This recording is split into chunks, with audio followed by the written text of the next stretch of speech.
Hello everyone, welcome to भौतिकी academy plus.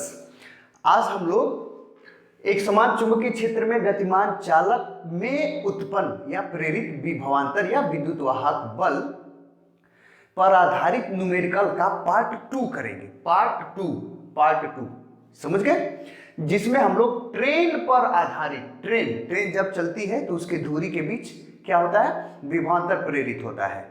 ठीक है ना, क्यों? क्योंकि वह पृथ्वी के चुंबकीय क्षेत्र के क्षैतिज घटक ऊर्ध्वाधर घटक को वो काटती है, ऊर्ध्वाधर घटक को काटती है, इसीलिए उसके दो धुरी है ना, ठीक है, उसके बीच विभवांतर प्रेरित होता है या विद्युत वाहक बल। उसी पर बेस्ड न्यूमेरिकल हम लोग करेंगे। इसमें मैं आपको एक न्यूमेरिकल बताऊंगा और आपको दो न्यूमेरिकल सोल्व करने के लिए दूंगा। ठीक है, आप खुद करिएगा और जो भी परेशानी हो, दिक्कत हो, आप कमेंट में हमको बताइए और समझ में आ जाए तो भी बताइए सर समझ में आ गया है।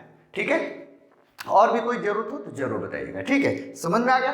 ठीक है, अब देखिए तो क्वेश्चन करते हैं। अच्छा, ये दूसरा ये नहीं है कि ये ट्रेन वाला दूसरा है, नहीं, ये जो हेडिंग है ना, मतलब फर्स्ट पार्ट में पहला आपको बताया ना, एक क्वेश्चन बताया, दो क्वेश्चन वर्क के रूप में दिया, उसको दो को छोड़िए, फर्स्ट पार्ट में एक बताया, दूसरे पार्ट में एक, ये दूसरा हो गया कि नहीं, फिर तीसरे पार्ट में जितना बताऊंगा आगे मैं आपको बताऊंगा। चलिए क्वेश्चन को करते हैं।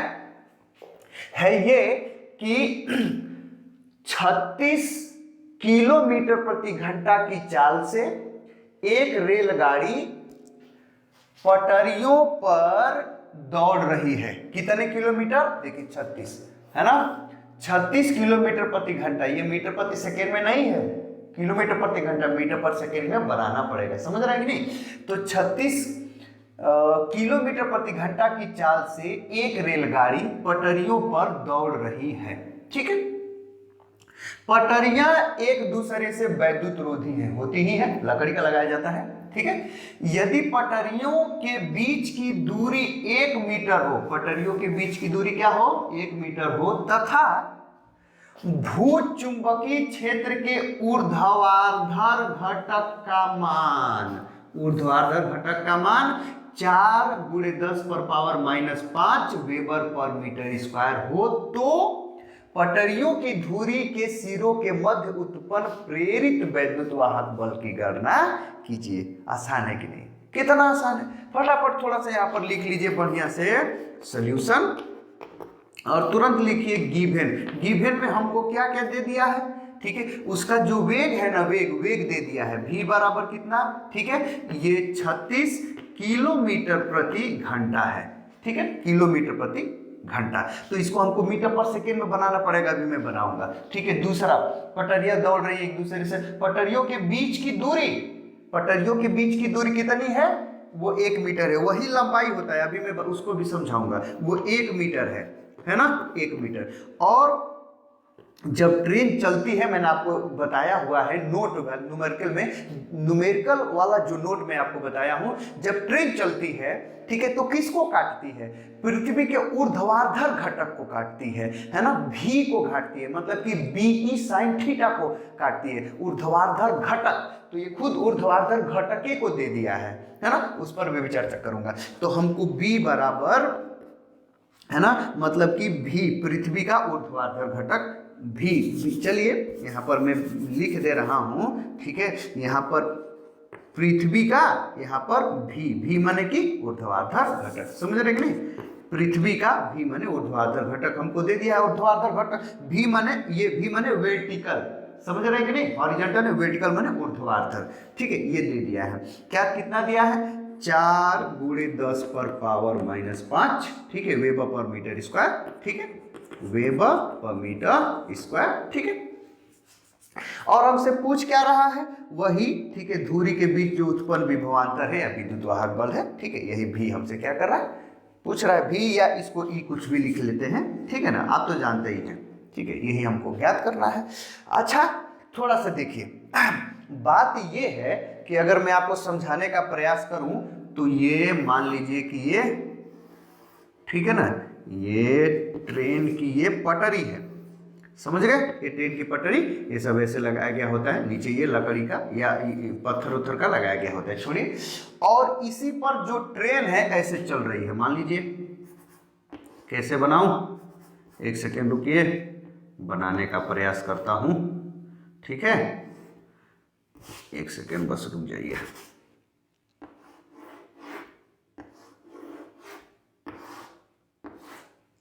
ठीक है ना, यही पटरी, यही उसका पहिया है, मान लीजिए कि नहीं दिख रहा है थोड़ा थोड़ा है, ये आगे वाले को मेन कंसेप्ट करिए, ठीक है, आगे वाले को मेन, ठीक है ना, समझ रहे हैं, ठीक है, यही आगे वाला, ये है आगे वाला, ऐसे समझ लीजिए कि पीछे को छोड़िए, ये आगे वाला है। तो ये पटरी पर है ना, ये पटरी पर ऐसे ये क्या हो रही है, जा रही है, और ये धुरी है पहियों के बीच का, ये जो है ये क्या हो गया, ये धुरी हो गया, ठीक है। तो ये जो है ना, ये जो है, जो जिससे धुरी कनेक्ट होती है, ये जो चालक तार, ये चालक है, ठीक है, ये चालक है। तो ये क्या होता है, जब ऐसे ट्रेन चल रही है, इधर की ओर ट्रेन चल रही है, और पृथ्वी का चुंबकीय क्षेत्र का ये ऊर्ध्वाधर घटक है, कौन सा वाला घटक है, ऊर्ध्वाधर घटक, समझ रहे, ऊर्ध्वाधर घटक का क्या मतलब, मैंने आपसे बताया है पहले ही, देख लीजिए। जैसे मान लीजिए ये हमारी पृथ्वी है, तो पृथ्वी का किसी बिंदु पर, जैसे जो पृथ्वी का चुंबकीय क्षेत्र है ना, वो BE, वो इस दिशा में होता है, ठीक है। यहाँ पर क्षैतिज भी बनाइए और ऊर्ध्वाधर भी बताइए, तो ना ही वो एकदम क्षैतिज में होता है और ना ही ऊर्ध्वाधर में होता है, समझ रहे हैं। हाँ, उधर है कि भाई अगर आप ध्रुव पर जाएंगे, ठीक है, तो एकदम उसके तल के लंबवत हो जाएगा, और यदि चुंबकीय निरक्ष पर जाएंगे तो एकदम तल के समांतर हो जाएगा। ये चुंबकीय क्षेत्र वो बाद वाली, वो आप भू चुंबकत्व में ये सब पढ़ते हैं, वो बाद वाली बात है। तो यहाँ पर जो चुंबकीय क्षेत्र की दिशा इधर है, ठीक है ना, क्षैतिज से जितना कोण पर बनाता है, ठीक है, वो हो गया थीटा, ठीक है ना, इसको हम लोग क्या बोलते हैं, नति कोण या नमन कोण कहते हैं। अगर ये BE यही टोटल है, यही कुल चुंबकीय क्षेत्र है इस बिंदु पर, लेकिन इसके दो घटक हैं, क्योंकि ये तो क्षैतिज ऊर्ध्वाधर में नहीं है एकदम स्पेशली, ये दोनों में है, तो इसका कुछ क्षैतिज, ये क्षैतिज की ओर होगा तो एक क्षैतिज घटक हो गया, और ये ऊर्ध्वाधर की हो गया तो ये ऊर्ध्वाधर घटक। अगर ये BE है और ये थीटा है, तो ये ऊर्ध्वाधर घटक को V से हम V से डिनोट करते हैं, वो कितना होता है, निकालेंगे तो कितना हो जाएगा, ये थीटा है तो ये BE sin थीटा हो जाएगा, समझ रहे हैं ना। और ये कितना हो जाएगा, इसको हॉरिजॉन्टल कंपोनेंट माने कि, ठीक है, ये क्षैतिज घटक है, तो ये BE है और ये थीटा है, तो ये वाला घटक कितना हो जाएगा, BE cos थीटा हो जाएगा, आप समझ रहे हैं। तो एक्चुअल में ये क्वेश्चन आसान कर दिया है हमको, ठीक है, ये पूरा इस V का मान, V का मतलब कि BE sin थीटा का मान ही हमको दे दिया है, ये पूरा मान दे दिया है। नहीं तो कभी कभी हमको क्या देता है, ये थीटा देता है और BE माने इस बिंदु पर चुंबकीय क्षेत्र का मान दे देता है, ठीक है, तो BE देगा और ठीक है थीटा देगा, तो BE sin थीटा करेंगे तब हमको क्या मिलेगा, ये V मिलेगा। V का मतलब कि चुंबकीय क्षेत्र का, पृथ्वी के चुंबकीय क्षेत्र का ऊर्ध्वाधर घटक मिलेगा, लेकिन वो सब निकालना नहीं, खुद ऊर्ध्वाधर दे दिया है, ठीक है ना। क्षैतिज, ठीक है, क्षैतिज घटक अगर कहीं आवश्यकता है हमको, जैसे जहाज में मिलेगा क्षैतिज घटक, अगर दो या तो सीधे सीधे क्षैतिज घटक दे देगा कि क्षैतिज घटक कितना है, नहीं तो पृथ्वी का चुंबकीय क्षेत्र BE जो है, BE हमको देगा और ये नति कोण देगा, तब फिर हम उसका क्षैतिज घटक निकालेंगे, ठीक है, तो हम चुंबकीय क्षेत्र को रख लेंगे, समझ रहे हैं कि नहीं, ये सब बात है। तो जब ट्रेन चलती है, ट्रेन चलेगी या बस चलेगा या कार चलेगा, तो फिर किसको काटता है,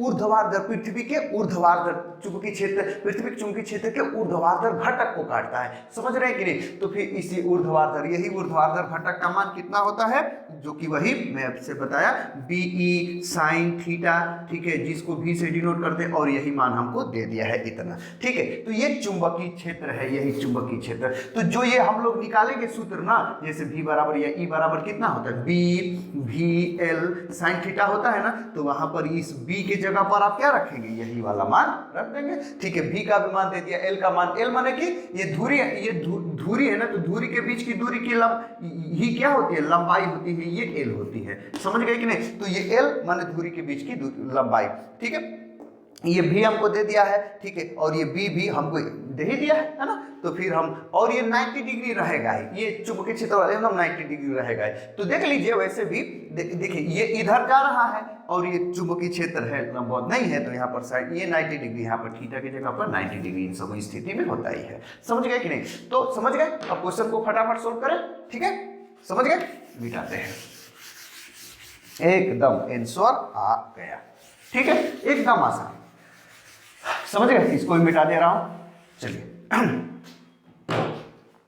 क्या है, यहाँ पर थोड़ा सा। अच्छा, ये किलोमीटर प्रति घंटा है ना, मीटर पर सेकेंड में करेंगे तो 36 गुणे 5/18 से गुणा कर दिया जाता है किलोमीटर प्रति घंटा में, 5/18 से, तो ये मीटर प्रति सेकेंड में हो जाता है। आप समझते हैं? ठीक है, तो 5/18 से किया तो 18 दूनी 36, तो 2 पचे 10, तो ये 10 मीटर पर सेकेंड हमको मिल गया। तो v बराबर कितना हो गया? 10 मीटर पर सेकेंड। एल दे दिया है, b ये वीवर में ये साई मात्रक में दे ही दिया है, v हमको निकालना है, v या e हमको निकालना है। तो तुरंत लिखेंगे कि हम तो जानते हैं, है ना, हम जानते हैं। आप क्या जानते हैं? वही v बराबर या e बराबर b v l, ठीक है, या कुछ भी, जैसे v b l sine theta, ठीक है ना, थीटा साइन थीटा नहीं भी लिखेंगे तब भी काम चलेगा, क्योंकि वो 90 डिग्री रहता ही है। तो यही है।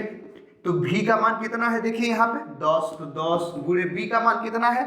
4 गुणे 10 पर पावर -5 है ना, तो 4 गुणे 10 पर पावर -5, ठीक है। l 1 मीटर और ये साइन 90 ये रहेगा, ठीक है, साइन 90 इसका मान 1 होगा, आप जानते ही हैं, ठीक है।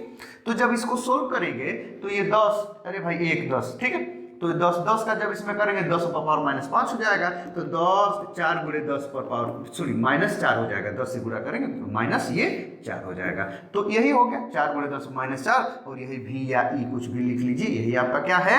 आंसर है। और इसका मात्रा क्या होता है? वोल्ट, तो यहाँ पर आपको वोल्ट लिख देना है, दिस इज द आंसर, ठीक है। कोई दिक्कत परेशानी बताइए? नहीं ना, एकदम आसान है, कोई दिक्कत होना भी चाहिए भाई, एकदम नहीं होना चाहिए, एकदम नहीं होना चाहिए। अरे काफी आसान है भाई, आपके एग्जाम में आएगा एकदम 2 से 3 नंबर में, फटाफट सोल्व कर लीजिए, ठीक है।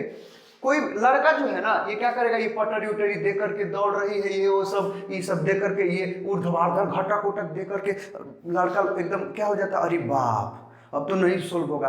काहे नहीं सोल्व होगा भाई?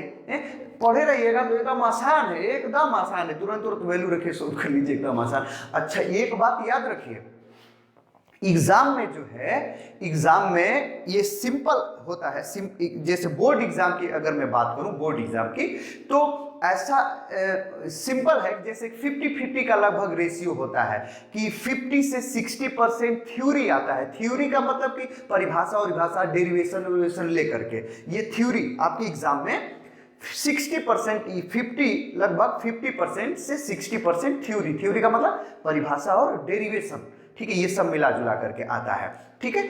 और लगभग 40 से 50% क्या आता है? न्यूमेरिकल आता है। ये एक नॉर्मल एक क्राइटेरिया है कि ऐसे बनाया जाए तो ज्यादा बेहतर है।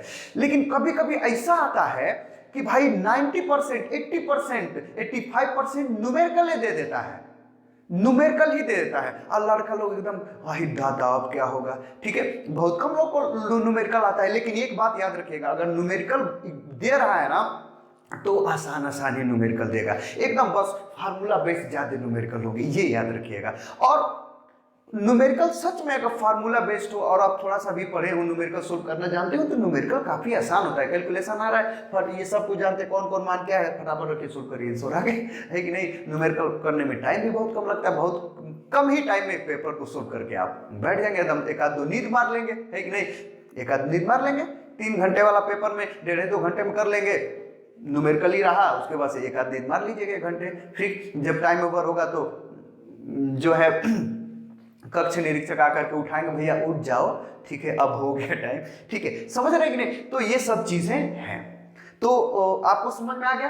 अगर ये समझ में आ गया तो फिर अब आपको क्या करना है, मैं आपको इसी पर बेस्ड 2 न्यूमेरिकल दूंगा और आपको उसको सोल्व करना है, ठीक है, समझ में, इसको छाप लीजिए, ठीक है।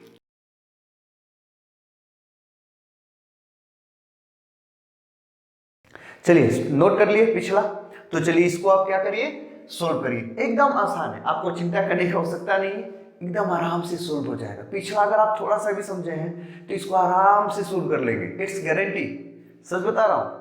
चलिए देख लीजिए, अभी आपको समझ में आ जाएगा, ठीक है। बोल रहा है, पहला है, क्या बोल रहा है, रेल की दोनों पटरियां आपस में तथा पृथ्वी से पृथक्कृत है, अलग अलग है, इन्हें 1 मिली वोल्ट मीटर से जोड़ा गया है। पटरियों को मिली वोल्ट मीटर से जोड़ा गया है, एक पटरी दूसरी पटरी को मिली वोल्ट मीटर लगा दिया गया है, समझ रहे कि उस पटरी में जितना विभवांतर उत्पन्न होगा ना, उसी को ये वोल्ट मीटर क्या करेगा, मिली वोल्ट मीटर मापेगा। वोल्ट मीटर नहीं, मिली वोल्ट मीटर, याद रखिए। तो ये मिली वोल्ट मीटर किस में मापेगा, मिली वोल्ट में। तो उस आंसर भी आपको किस में लिखना रहेगा, अगर वोल्ट मीटर पूछेगा तो मिली वोल्ट मीटर में। समझ रहे कि नहीं, ठीक है, ये याद रखना है। तो एक बार और पढ़ते हैं। रेल की दोनों पटरियां आपस में तथा पृथ्वी से पृथकृत हैं, ठीक है। इन्हें एक मिली वोल्ट मीटर से जोड़ा गया है, ठीक है। जब इन पर एक ट्रेन 180 किलोमीटर प्रति घंटा की चाल से दौड़ती है तो मिली वोल्ट मीटर का पाठ्यांक क्या होगा, वही पूछा है ना, मिली वोल्ट मीटर का पाठ्यांक क्या होगा। जबकि पृथ्वी के क्षेत्र का ऊर्ध्वाधर अवयव माने ऊर्ध्वाधर घटक 0.2 × 10⁻⁻⁴ वेबर पर मीटर स्क्वायर तथा पटरियां परस्पर 1 मीटर की दूरी पर है। समझ में आ गया, एकदम आसान है कि नहीं है। देखिए आपको ऊर्ध्वाधर, अरे भाई ट्रेन है चलेगी, ऊर्ध्वाधर घटक को काटती है, ऊर्ध्वाधर घटक का खुद वैल्यू दे दिया, कुछ निकालना नहीं है। उन दोनों धुरी के बीच की दूरी 1 मीटर, एल का मान दे दिया, ये बी का मान है ना, ये एल का मान है। समझ रहे हैं कि नहीं, समझ में है। और ये उसकी स्पीड आपको चाल दे दिया है इतना, और आपसे पूछ क्या रहा है, भी या ई पूछ रहा है, आराम से सोल्व कर लेंगे कि नहीं, एकदम आसान है ना। मतलब भाई धुरी है, पटरियां है, पटरियों के बीच में जो धुरी लगी है ट्रेन की, उस ट्रेन के बीच जो विभवांतर उत्पन्न होगा वही वो वोल्ट मीटर मापेगा, क्योंकि उसी के बीच में लगा हुआ है। तो इसी का पाठ्यांक मतलब कि वोल्ट, मतलब कि वही प्रेरित विभवांतर या प्रेरित विद्युत वाहक बल कितना होगा वही पूछ रहा है। आंसर में लिख दिया हूं कितना है, 1 मिली वोल्ट। सोल्व करिए, देखिए इतना आंसर आ रहा है कि नहीं, समझ रहे, ठीक है। अगला क्वेश्चन करते हैं। क्या है, बोल रहा है एक कार, ये अब ट्रेन नहीं, अब ये क्या है भैया, कार, तो वही बात है, कोई दिक्कत नहीं है। एक कार की धुरी 2.4 मीटर लंबी, ये भाई बहुत चौड़ी कार है, नहीं 2.4 1.5 मीटर लंबी कार, बहुत लंबी कार है भाई, ठीक है, राजा महाराजा का लग रहा है, नहीं चलिए, एक कार की धुरी 2.4 मीटर लंबी है, ठीक है, उसकी लंबाई दे दिया। यदि कार सीधी दक्षिण की ओर 25 मीटर प्रति सेकेंड की चाल से जा रही है तथा उस स्थान पर पृथ्वी के चुंबकीय क्षेत्र का ऊर्ध्व घटक 3 × 10⁻⁻⁴ वेबर पर मीटर स्क्वायर है, तो धुरी के दोनों सिरों के बीच विभवांतर ज्ञात कीजिए। ये लंबाई दे दिया 2.4, ठीक है। ये ऊर्ध्व घटक, ऊर्ध्वाधर घटक को काटता है, तो ऊर्ध्वाधर घटक मतलब ये बी का मान दे दिया चुंबकीय क्षेत्र का। ये स्पीड दे दिया 25 मीटर पर सेकेंड, आपको भी का मान दे दिया, ठीक है। तो आपको क्या निकालना है भाई, वही, ठीक है, एक भी मतलब वही भी या ई निकालना है। कितना होता है, भी बी एल साइन थीटा, ये ना होता है, ये 90 डिग्री है।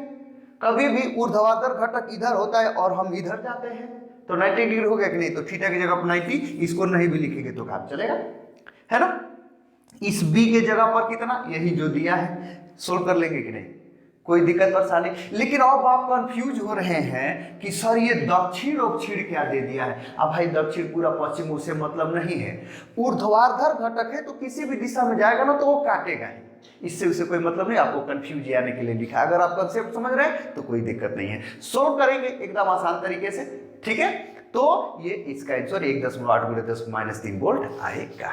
सोल्व कर लेंगे कि नहीं, समझ में आ गया, आसान है, सोल्व करिए। कोई कंफ्यूजन है तो हमें जरूर बताइए, ठीक है। और वीडियो अच्छा लगे तो उसको एकदम लाइक करना ना भूलिए, लाइक करिए। दोस्त अगर आपका ठीक ठाक है, आपको भी हेल्प कर रहा है पढ़ने में, तो उसको भी शेयर कर दीजिए कि भाई एग्जामिनेशन पॉइंट ऑफ व्यू से इंपॉर्टेंट है, देख लो, काम करेगा। समझ रहे हैं कि नहीं। तो फिर ये तो रहा ये पार्ट 2 जिसमें हम ट्रेन पर बेस्ड न्यूमेरिकल किए हैं। अब पार्ट 3 में आपको बताऊंगा, 3 जिसमें हम लोग क्या करेंगे, खिलाड़ी दौड़ेगा। खिलाड़ी दौड़ेगा तो वो किसको काटेगा, पृथ्वी के क्षैतिज घटक को काटेगा। किस दिशा में दौड़ेगा, काटेगा, तो उसके पैर और सिर के बीच विभवांतर प्रेरित होगा, उस पर हम लोग न्यूमेरिकल करेंगे पार्ट 3 में, खिलाड़ी पर। समझ रहे हैं ना, लेयर पर। तो इस वीडियो में फिलहाल इतना ही, मिलते हैं ठीक है पार्ट 3 के साथ, तब तक के लिए गुड बाय।